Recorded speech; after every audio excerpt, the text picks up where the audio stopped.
Welcome to The Lubber's Hole, a Patrick O'Brien podcast. You are with Ian. And with Mike. And we're really glad to have you with us as we continue our voyage rereading the Aubrey Maturin novels of Patrick O'Brien. We are midway through Treason's Harbour. Mike, tell us where we got to last week and what might be coming up for us this week. Oh, thanks, Ian.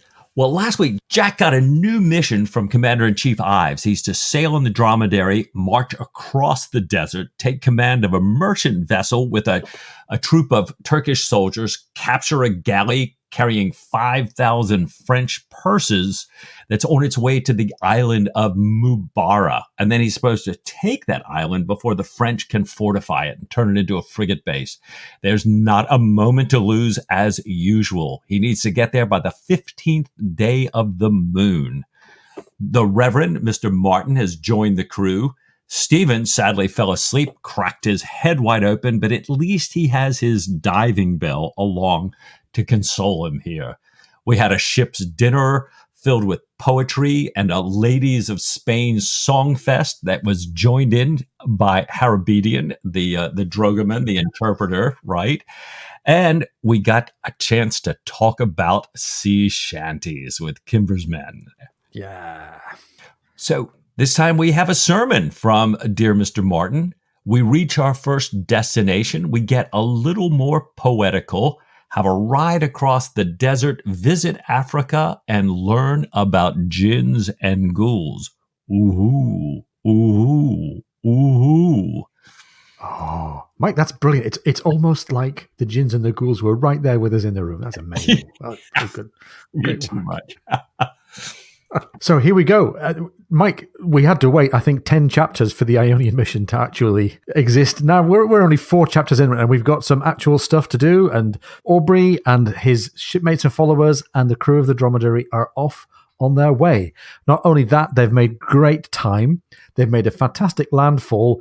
It's coming just as church is rigged for Sunday. And Mike, there's loads of atmosphere here in the opening of this chapter, isn't there? The crew are excited about Sunday because they have the Sunday meal, they have grog. They know also, I think, that the Red Sea voyage that they're about to undertake might hold, as O'Brien calls it, some kind of a plum.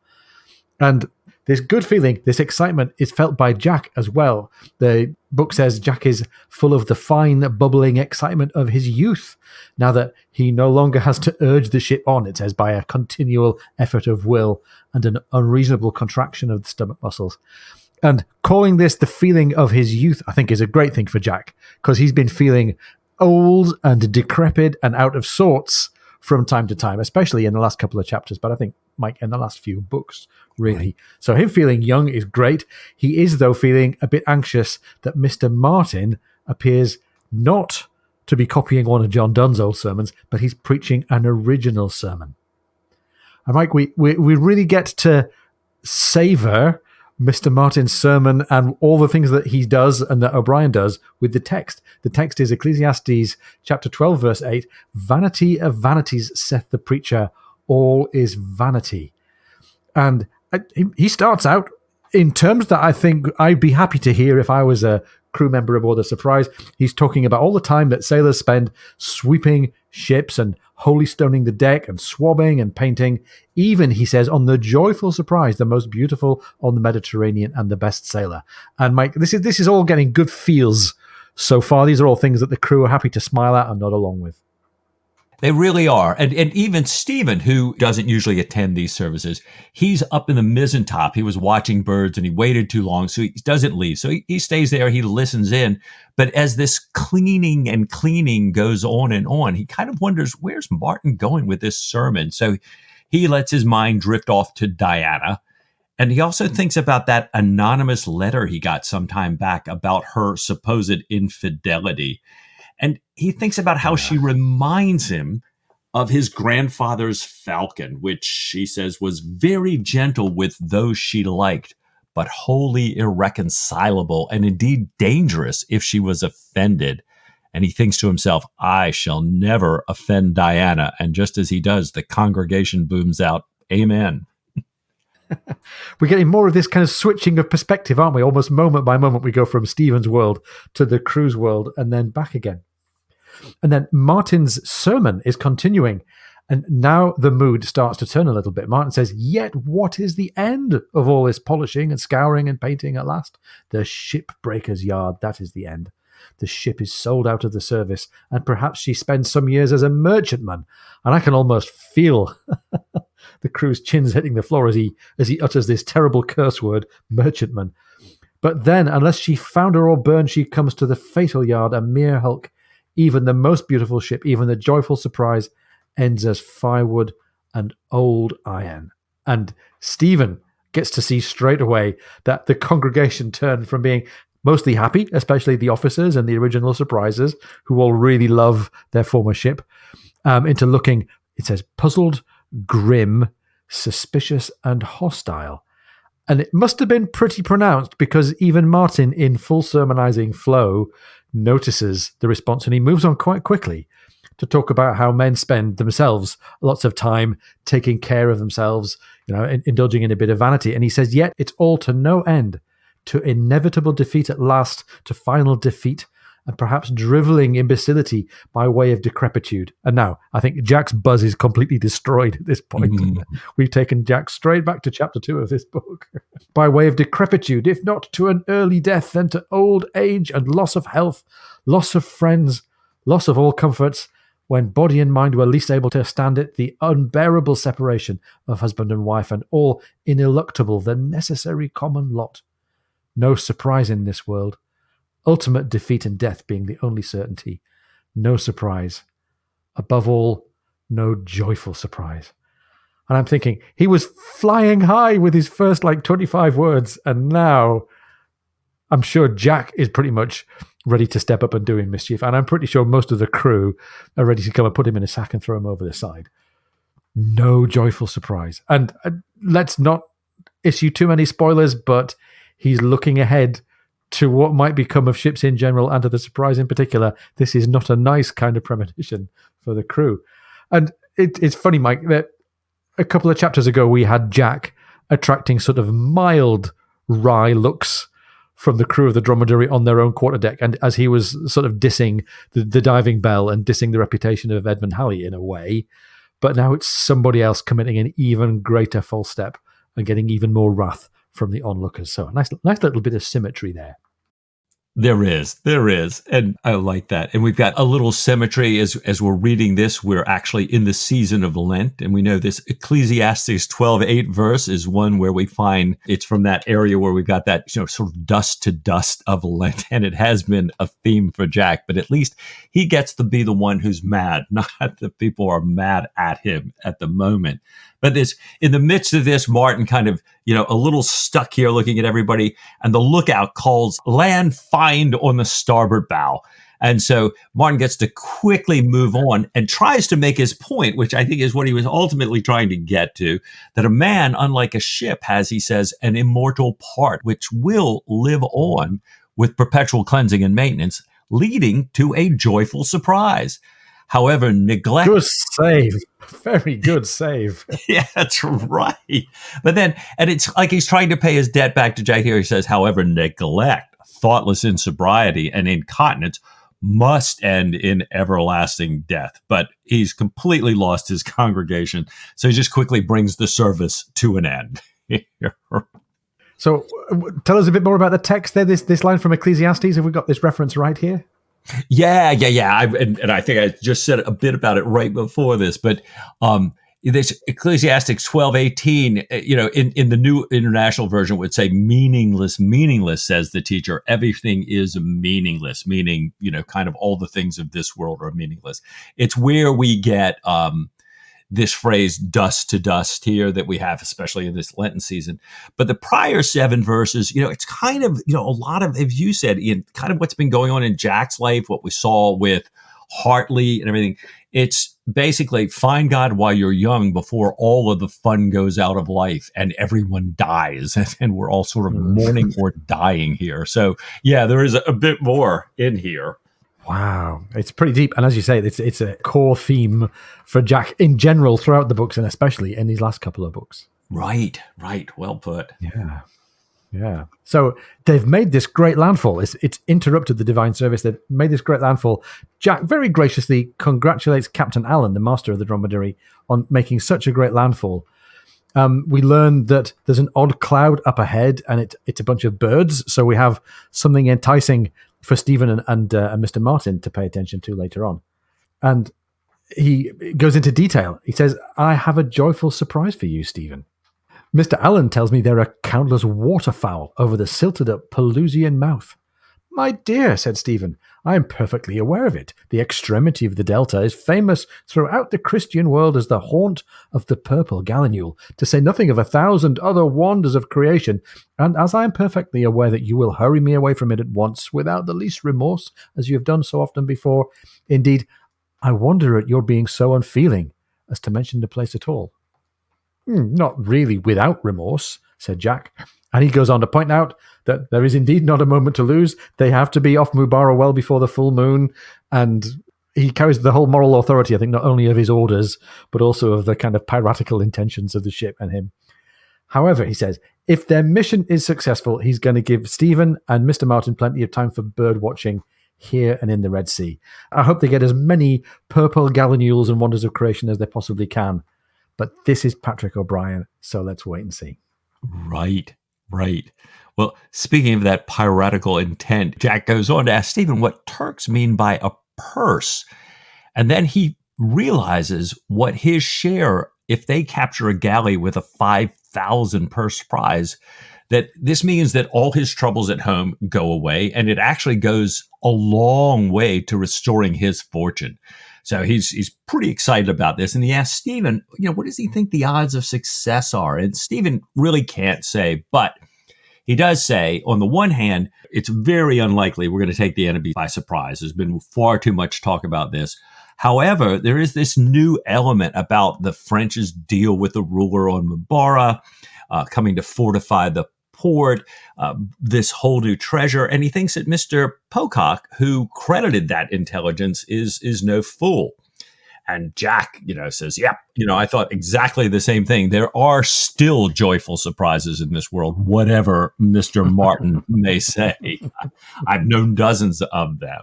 So here, Jack kind of referring back to the sermon, and he asks Stephen what he thought about it. And Stephen reaffirms what we've kind of just said there, that in fact, it was a thank you offering to Jack. It was Martin trying to pay Jack back and do what Jack had originally asked him to do, to kind of, help curb the dissolute living of the crew here.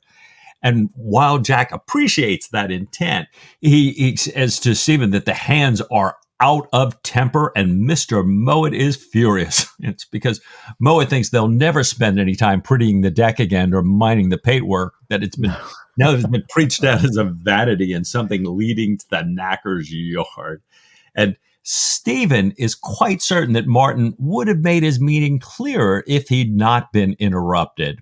And further, the real problem, according to Stephen, is that, as he says, unless one is a second Bossuet, it is perhaps a mistake to use tropes and parallels in this eminently unpoetic age. Oh, now that's one that we can dig into. Bossuet, tropes and parallels. What might be going on there, Mike? Well, it's really interesting.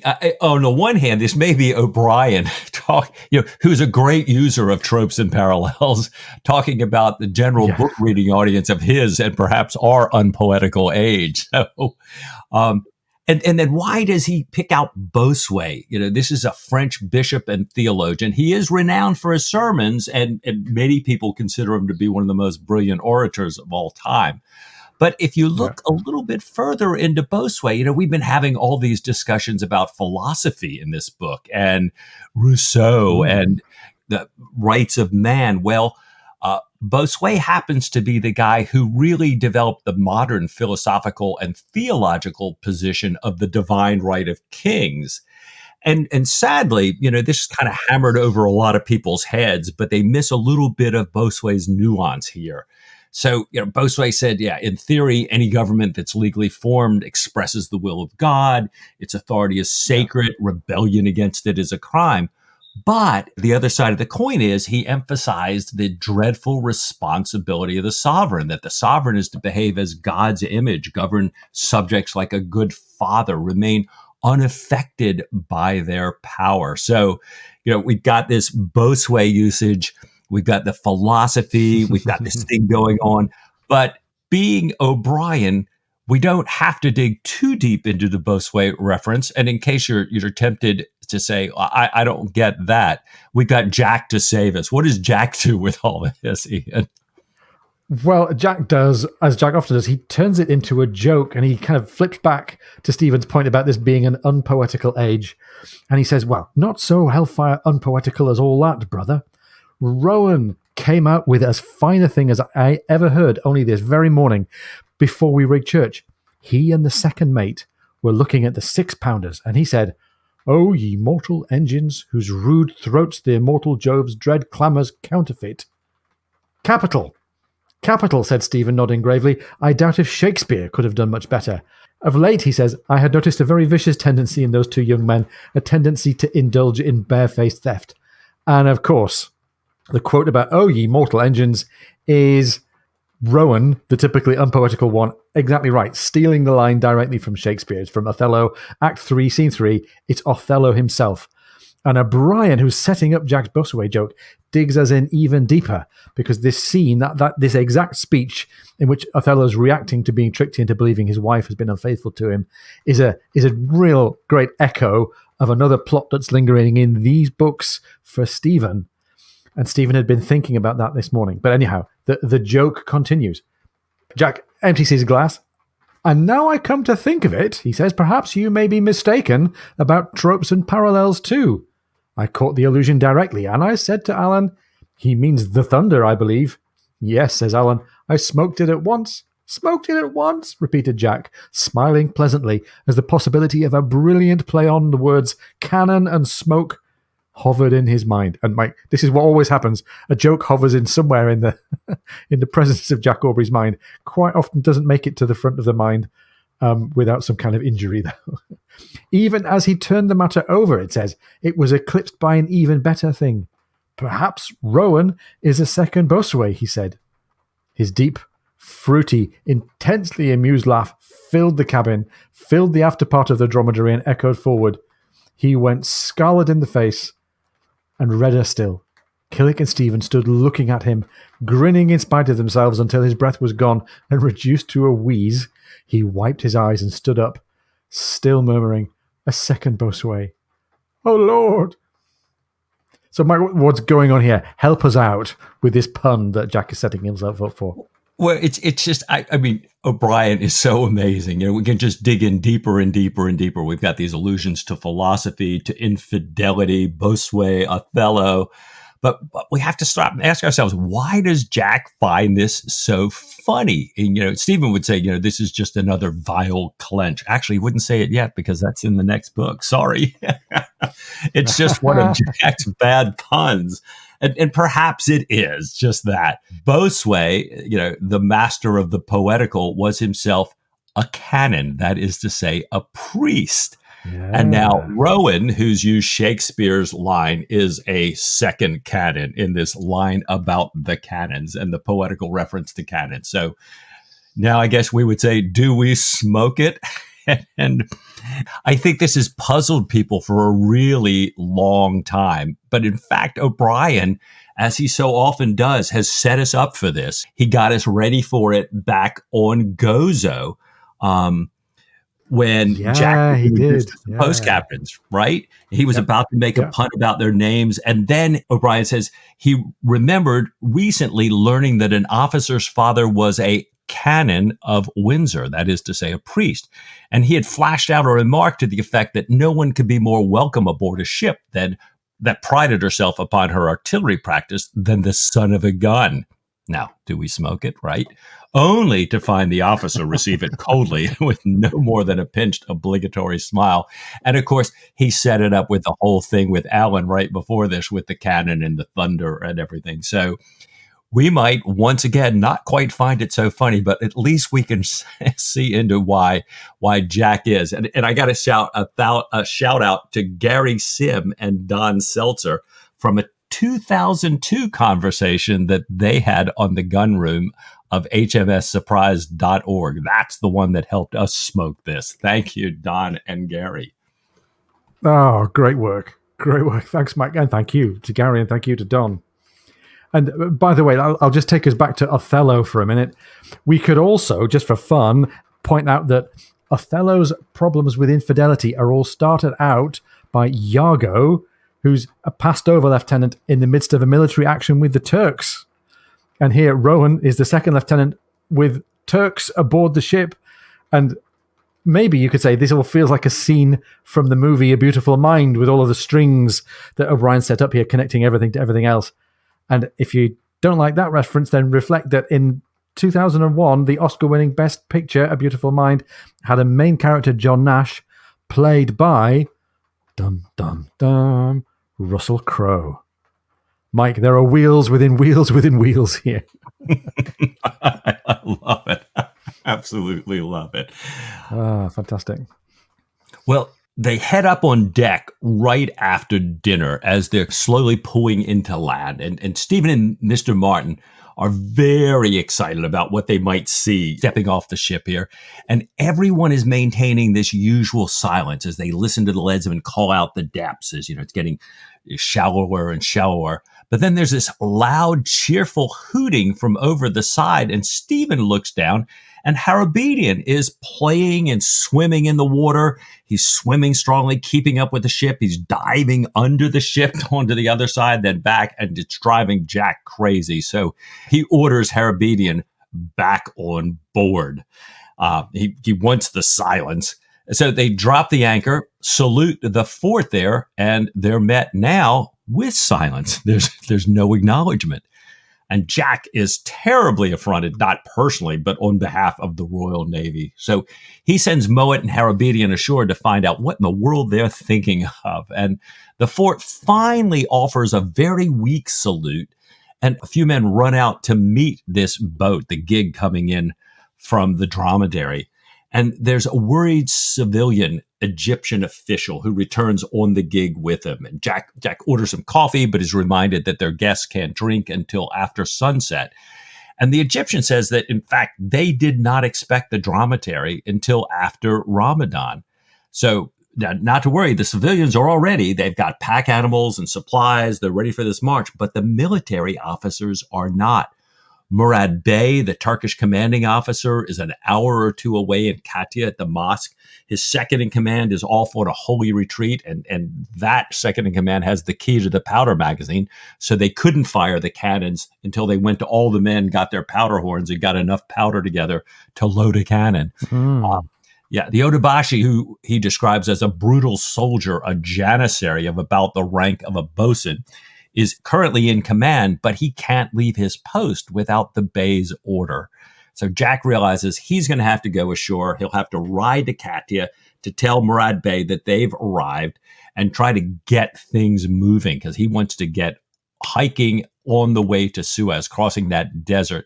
And he asks the Egyptian to arrange horses. So this odabashi that we're introduced to here, it's actually a title, an Ottoman title, essentially a corporal in the military here. So one of the janissaries in the Turkish military.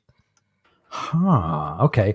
And I wonder if we're going to find out a little bit more shortly about who the janissaries were and where they came from. But anyhow, it's funny, isn't it? All of the senior people away were left in the company of a non-commissioned officer. I think there's a bit of a theme coming that's going to be consistent all the way through this chapter. So Jack orders his officers and crew to prepare for what he calls a landing vi et armis, a landing with or by force and arms. And they don't get the Latin reference. They don't understand. They smile anyway at the fact that Jack's in such high spirits. And he counts off the provisions that they're going to need for this 4-day march across from the mouth of the Nile to the Gulf of Suez. And he asks Killick to lay out his best uniform, but he says blue pants. He doesn't want to ruin the white breeches by riding. And we get this nice visual description of Jack arriving on deck in the glory of his chelenk, his 100 guinea sword, his Nile medal. And Stephen sees this and noticed that he seems to be a cubit taller, increased in moral size as well as in physical size.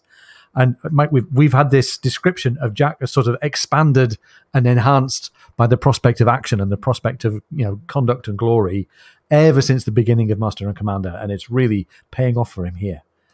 So Jack and Hyrobedian, the interpreter, get ready to leave. He sees Stephen and Martin, and he says that his determined face breaks into a smile as he invites them to go ashore with him. And this is a great treat for Stephen and Martin. They weren't entirely taking it for granted that they'd even get to set foot on shore. Martin is absolutely passionately looking forward to exploring the African shore, and he's not put off at all when Jack points out that actually it's Asia, and that if he wants Africa, then that's kind of over to the right. Because, of course, Mike, as any high school geography student knows, the Nile is one of the junctions between the traditionally marked out continent of Africa and the continent of Asia. So here we are. We're about to step ashore. Stephen and Martin have the prospect of setting foot among the natural glories of the Nile Delta. The crew of the Dromedary and Jack's forces are all about to go ashore. We're ready for the campaign to begin. But since Jack has been thinking about provisions, Mike, before the sun gets any higher in the sky, perhaps we ought to take a break for provisions of our own. What do you say? Great idea. Let's do it. We'll be right back. If you're enjoying the podcast, please come and join our supporters on Patreon. Go to patreon.com/lubbershole. Welcome back. I hope you're well provisioned here. They're certainly going to need it back in our story, because when they get on land, they're hit harder by the heat. They don't have this breeze that they had on the sea. They've got these enormous fat black flies. Now, Jack meets the odabashi and notes that he might be the ugliest greenish yellow face in the Muslim world. The odabashi is trying to express to Jack that he would like him to come past the gate for a welcoming ceremony, but Jack is having none of it. He is in a hurry and blowing right past him. The odabashi tries to explain again through the interpreter Harabedian why he cannot send for the bay. He's been ordered not to disturb the bay. And Jack has all kinds of unkind words for him and heads for the Egyptian, waiting with the horses and a young boy who's going to be their guide to Katya. And this is, I just enter my glory now here, because as they get there, there are these two small bay Arabian horses and one large golden mare, 16 hands high, they say. O'Brien writes, it's one of the most beautiful creatures Jack had ever seen. His heart went out to her at once, and she, for her part, was very willing to make his acquaintance, bringing her fine-cut little ears to bear and taking a most intelligent interest when he asked her how she was. And I will say, personal experience, Jack is not at all wrong here. Arabs are amazing. I'm completely objective on this, even though my Arabian is my partner, Khan Khalil here, my chestnut Arabian. And I've had Arabians pretty much for all my riding life. They're just wonderful here. And it's a happy place, isn't it? But small child as a guide and beautiful horses. This is O'Brien giving us all the signals of kind of well-being and companionship here. It's really, really great. Yes. So they're about ready to set off. And Jack says, okay, we've all been camped in tents. It's time to strike the tents. Everyone's got to get fed. We've got to get ready to march when I come back after sunset, because he's off to go and see Murad Bey first. As he mounts his horse to set off to meet Murad Bey, the odabashi, the green, yellow-faced, ugly guy, seizes the stirrup and helps him up. And Jack, in passing, notices that he hears something that sounds like, "Big pardon, my lord." And he doesn't take any more notice of it. He thanks him, says he's probably honest but stupid. And Stephen asks if he, Stephen and Martin, can take their camels to set their feet in Africa. And Jack's in fine mood here. He says, gather posies by the score, so long as you take care not to be devoured by lions or crocodiles, which is even more important, so long as you are back here in time. Oh, Mike, this is Hermione Granger from the world of Harry Potter. There is such a thing as worse than death, and that's being late.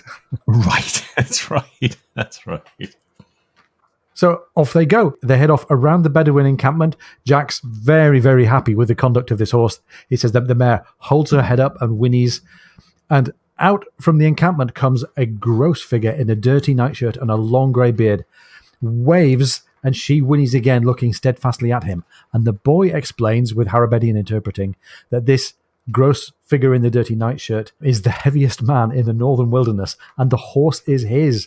It was thought most suitable for you, meaning a remark about Jack's size and weight.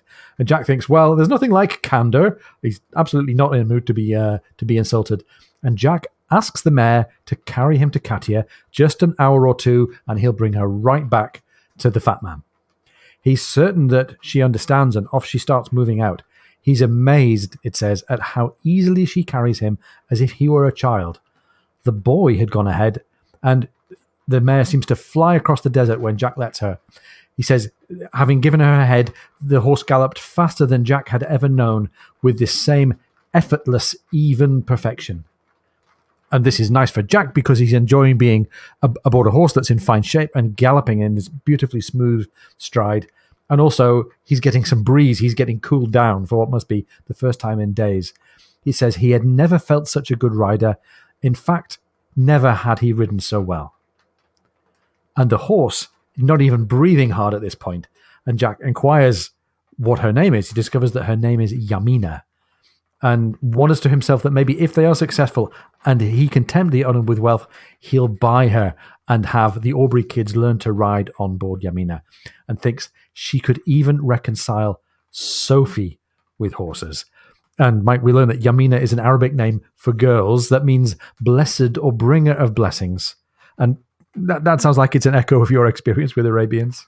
Oh, yeah. No question about that. And especially those of us who are no good become great with great horses.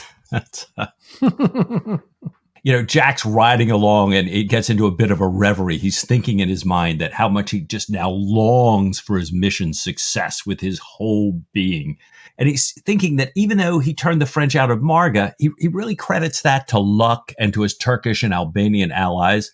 He had sunk the Turgut, but he considered that really just a mere slaughter. And he's deeply dissatisfied with himself. He's thinking that his success was based on 2 or 3 fortunate actions that happened a long time ago. But now there were younger men like young Host, for example, O'Brien writes, junior to him on the post-captain's list, and that these men were more esteemed by the people whose opinion Jack valued. And Jack's kind of back into these dark thoughts again. O'Brien writes, it was as though he were running a race in which he had done fairly well for a while after a slow start, but one in which he could not hold his lead and was being overtaken, perhaps from a lack of bottom, perhaps from lack of judgment, perhaps from lack of that particularly nameless quality that brought some men success when it just eluded others, though they might take equal pains. And it's saying that, Jack couldn't put his finger on what that was. And he thought maybe it was fate, maybe the other side of good luck, that good luck he'd had early in his youth, maybe just a restoration of the average.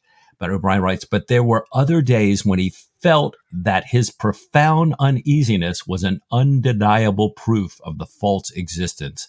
And that although he himself might not be able to name it, it was clear enough to others, particularly those in power. At all events, they had given many of the good appointments to other men, not to him.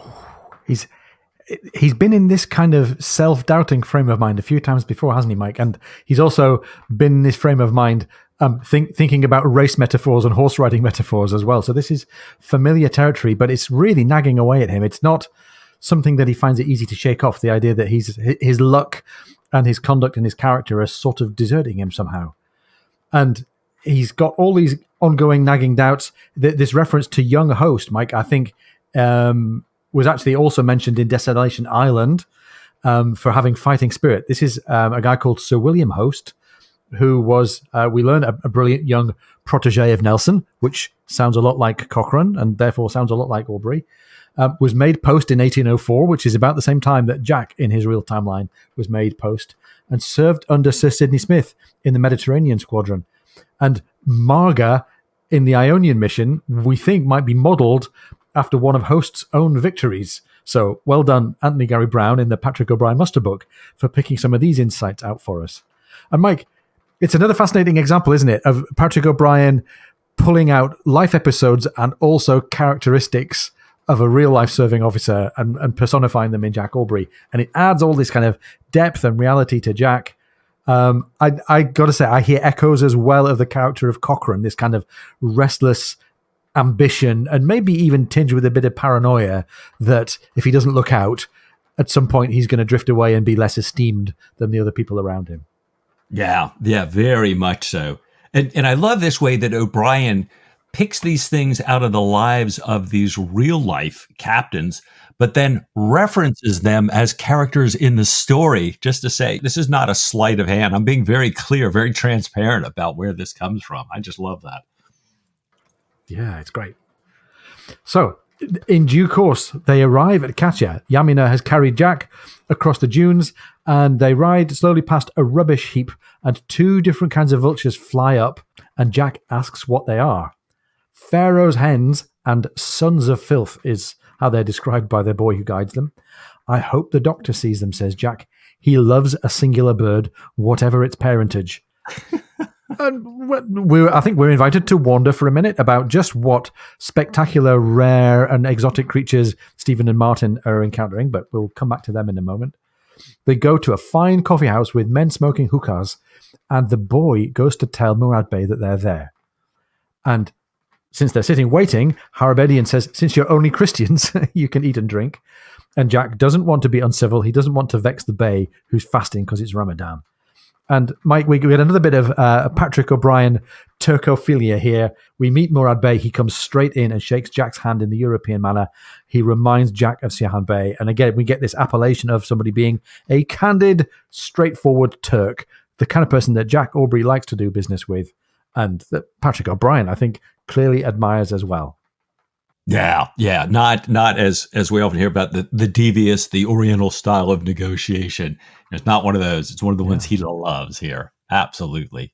And the Bey is just like almost welcomes Jack like a long lost friend. I mean, he comments on Jack's uniform, sees his Nile medal, says that he was at Accra with Lord Smith when Bonaparte was defeated, and in kind of true hospitality invites Jack in to smoke tobacco with him. And they have this conversation. Murad Bey is trying to urge Jack to wait until after Ramadan, since there's janissaries, these troops that he's going to send along with him. They can't drink during the day, and they'd be marching across the hot desert. That just wouldn't work out. Yeah.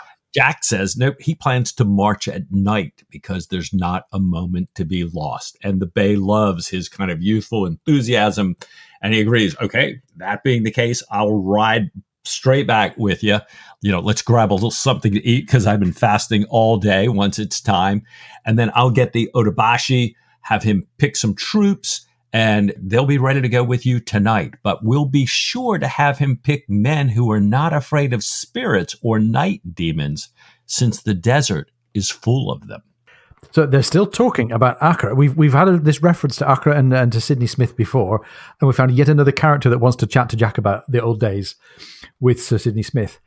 Jack, though, wants to ride faster to get back, to eat his meal and go.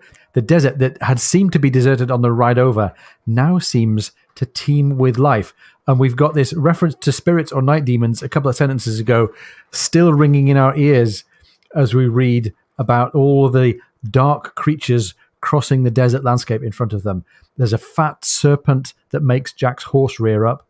Jack hears screams in the distance and wonders if some of these are spirits and night demons. And the Bey says, well, some of them are jackals and a hyena. And then he points out a mound, which he says is occupied by a jinn. A jinn, he says, with long upright ears and terrible orange eyes, lives there. And there's a cistern with a troop of ghouls. So it's not obviously easy to explain away these creatures as creatures of nature. Long upright ears and terrible orange eyes. This sounds like some kind of terrible spirit beast. Yeah, it's fascinating how we're starting to get this, and we're going to continue on this thing of what sounds like superstition, but then you get a guy like Murad Bey who seems to be very easy to pass this off with rational explanations, except now these others over here, not so. And I think we're building up here. They get back to the fort. They arrive. Everybody's broken the fast now. They're all sitting around in this great big regimental fire. Brian takes pains to point out that they do it in the Turkish style where everybody eats together, the officers and the men seated around this one fire. Stephen and Martin are seated with the regimental hakim, the wise man or physician, and they're having coffee afterwards. Jack asks Stephen, how'd the camel trip to Africa go? And they're a bit reluctant to tell him about it. And it turns out that Martin's camel bit him and then ran away. He was afraid he would get syphilis from the bite because camels are somehow renowned for passing syphilis on. Never heard of that. But the Hakim dressed it with a skink lizard oil. And Stephen's camel wouldn't kneel, so they had to lead it back, running half the time to be sure to get back on time. He kept pressing him. So what birds did you see? And they finally, allow us how they only saw a few birds, all of them common in England. And they had a really hard time seeing them at all because their eyes were squeezed closed by all the mosquito bites on their faces. This has been terrible. But Stephen says he's kind of excited because he believes that there is an eagle owl about. He's seen its droppings, and the Egyptian that guided them had imitated its call, this call that goes, ooh, ooh, ooh. Wish I could do that better. It's a call calculated to strike terror into mammals as large as gazelle, O'Brien writes. Oh, boy. So I wonder if we're going to get to meet an eagle owl. I think we feel bad just temporarily, just momentarily for Stephen and Martin, who found plain old regular English and British birds. Meanwhile, everybody's getting ready to depart. Murad Bey orders the odabashi, the corporal, to pick 5 men to escort Captain Aubrey and his men on their journey to Suez. He tells him to go with the dragoman with Harabedian to meet the English officer of the same rank. And Mike, this is one of my favorite passages in the canon. This is just great. This is on a par with Jack meeting the American officer in the insane asylum in Boston. I love this. Right. Harabedian introduces the odabashi to Mr. Holler the bosun, to Mr. Borrell the gunner, and Mr. Lamb the carpenter, who are drinking tea in the warrant officer's tent. Harabedian leaves him to mess with them, and as usual, like any British person speaking to foreigners, the bosun invites him in a loud voice to have a cup of tea. Tea! Cha! And we get no response from the odabashi.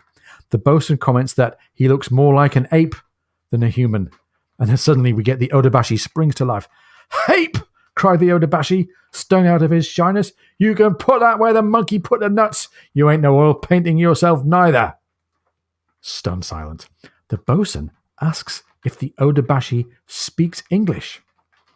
Not a f***ing word, says the odabashi. No offence intended, mate, says the bosun. And they shake hands. So, beg pardon, my lord, was a real thing. The odabashi speaks English with very much what seems like a Cockney twang to his dialect. So, the warrant officers decide that they need to inquire how it comes to pass that the odabashi knows English. And we get the story of the odabashi's life. He says when he was young, Janissaries, that's these Turkish legionaries, rounded up all the good Christian boys in places like Bosnia and Albania. He says the other ones being what you might call scum. And they were taught to be Muslims and good soldiers. And most of these Janissaries forgot their native tongue, forgot their religion, and forgot their people. But his mother was a cookmaid from London who had gone into service with a Turkish family, gone to their home country where she met and married his father, who was a local. His father, the Turkish guy, died, and the cousins put the mother, out of the shop, and she had to sell cakes from a stall. And the cousin's lawyer's clerk took the young guy, the soon-to-be odabashi, and sent him off to Janissary school to learn how to be a Turkish soldier. And his mum followed him around the Ottoman Empire. She found him and set up a stall nearby, and they met and talked, we learn, at least once a week. And she followed him on all of his early assignments. So he kept his native tongue and his Cockney dialect, even while he was learning a new one, even while he was being kind of indoctrinated into being a member of the regiment of Janissaries. And Mike, there's loads that I love about this, apart from the fact that the dialogue is so funny. I love the fact that the odabashi and his mum are so well traveled. And it was striking me as I was looking through this that there are lots of Patrick O'Brian characters, the ones that he likes the most, who are sort of out in the world. They're well traveled. They don't settle in one fixed place. So we think about people like Diana. We think about all the naval officers. We think about people who roam the world. We think about some of the intelligence characters that we meet. They're all sort of unsettled nomads, but enjoying being out in the world, and they're citizens of the world. And the least sympathetic characters are maybe the ones who end up anchored and stuck in one place and adhering to one set of values. So I think of people like Mrs. Williams. I think of Mr. Herapath Sr. in Boston, who's a bit parochial and a bit set in his ways. Yeah, I love that. I love how O'Brian does that. I agree with that. And I can't help but thinking how much more fun Game of Thrones would have been if one of Grey Worm's Unsullied had spoken Cockney off duty. Good call. That's going to be worth somebody making a quick internet overdub for us. I wonder if any of the listeners can get on that. Well, the bosun hears this story out. I think all these warrant officers are kind of amazed here.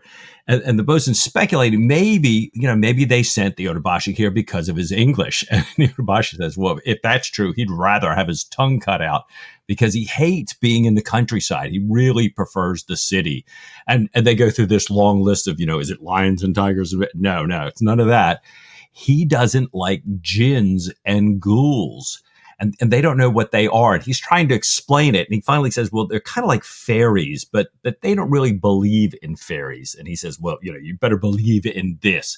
And he says, there's this sound. And when you hear it, this ooh, ooh, ooh, every time you hear that, somebody dies. And he's been hearing it now every night for the past week. And then kind of looking at their faces. And then he says, wait, you know what? They're really more like spirits than fairies. And now he's got them because, as O'Brian tells us, sailors most heartily believed in ghosts and spirits. Oh, he's really tapped into their core superstitions here, hasn't he? It's great. They're curious now. They're not just fairies is an idea that you can dismiss, but ghosts and spirits, that's something that taps into their really primal fears. The gunner asks for more. He says the ghouls are worse. They take the form of young females, green inside the mouths and the eyes, digging up graves, eating corpses. But they take all sorts of shapes, says the odabashi, like the jinns, and you meet them both at every turn in this bloody desert we got to walk across. The only thing to do is to say, transiens per medium illorum ibat. Very quick, without a mistake, or you're... And then he's cut off. He doesn't get to finish because the cooks, having just thrown all the bony remains of the soldiers' feast over the outer wall, call up a sudden bedlam of screaming, howling, and terrible laughter. The surprised warrant officers leapt to their feet, grasping one another. And as they stood there, aghast, a heavy body landed on the pole above them. A moment later, its enormous voice filled the tent. Ooh, ooh, ooh. So finally, I don't know how many of us as readers managed to keep separate in our minds the idea that there are animals and beasts and birds in nature and ghouls and demons and jinns and spirits, and that eventually the two are going to get brought together. But if that kept you going for at least a little while, you'll have really loved the payoff. Very, very funny. A classic O'Brian thing, I think, to make humor out of people's superstitions and to have an animal story thrown in as well. And Mike, there's another allusion for us to dig into here. The words of the incantation that the odabashi says you have to speak out loud, transiens per medium illorum ibat, they're from the Bible. They're from the Gospel according to Luke, chapter 4. Jesus has been tempted by Satan in the wilderness. Our heroes are about to march off into the wilderness, the desert of sin. And in the Bible, Jesus comes to his hometown of Nazareth, reads the book of Isaiah describing the Messiah in the synagogue. And Jesus says that the people will ask him for a miracle, tells them that no prophet is accepted in his hometown. So they get mad at him and they drive him up a hill to throw him off a cliff. And that's where this verse comes in. It means in Latin that Jesus departed, passing through the middle of them. Or you might also say, walked right through the crowd. And that's what Jesus does in this episode in Luke. They don't touch him. And by the way, in the next verse, we get a reference to an evil spirit in Capernaum. But also, Mike, this tag about transiens per medium illorum, about Jesus walked off through the middle of the crowd among them, is also on the back of English gold coins from the medieval times commemorating a naval battle.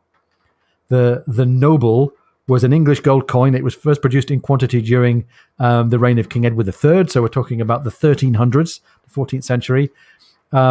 It had derivatives, the half noble and the quarter noble, but its standard obverse markings were, first of all, a ship, and second of all, the biblical text, transiens per medium illorum ibat.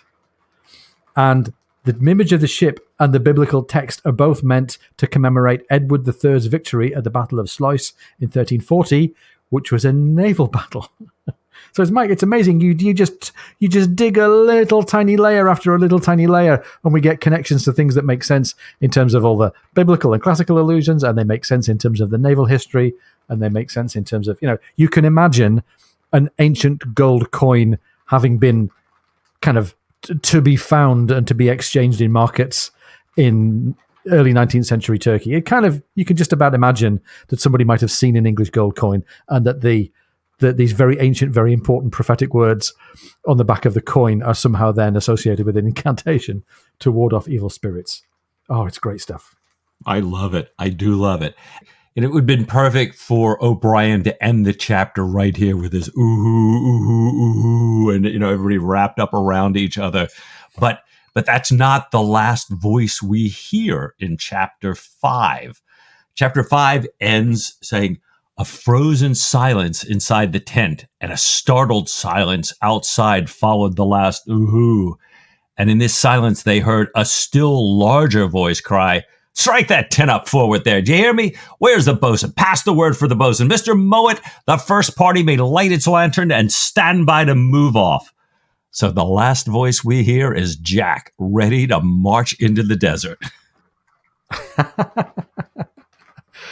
It's great, isn't it? It's funny, Mike, you and I were both saying this chapter, you kind of read it thinking, it's quite lighthearted. I can't wait to get to the bit with the odabashi, but there's loads to dig into here. Right. And this juxtaposition of Jack and his worries about not quite making it as an officer versus the relative there's the contentment, the happy kind of comfy atmosphere of all the warrant officers that we spent time among. It's a really, really great chapter. And Mike, plenty of questions still in front of us. What's going to happen to this superstitious bunch as they march through the desert at night? They've heard all these tales and we know there's all this wildlife around them. How are they going to get by? How are they going to cope with all of these sounds? What's waiting for them on the other side of the desert, that is, if they make it at all? We know from the title of the book and from the atmosphere back in Malta that treachery and treason abounds, but what and where and who? I don't know, Ian. I think we're just going to have to open up chapter 6 next week. What do you say, Ian, to a little bit more Patrick O'Brien? With all my heart.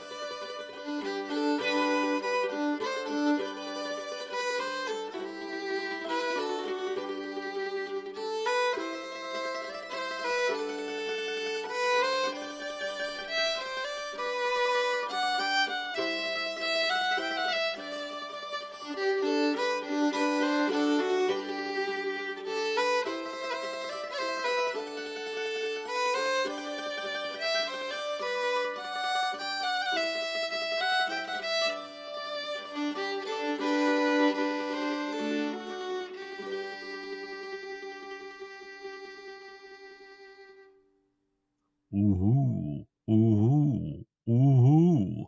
Oh, Mike, that's brilliant. It's almost like the jinns and the ghouls were right there with us in the room. That's amazing. Well, good. You're too much.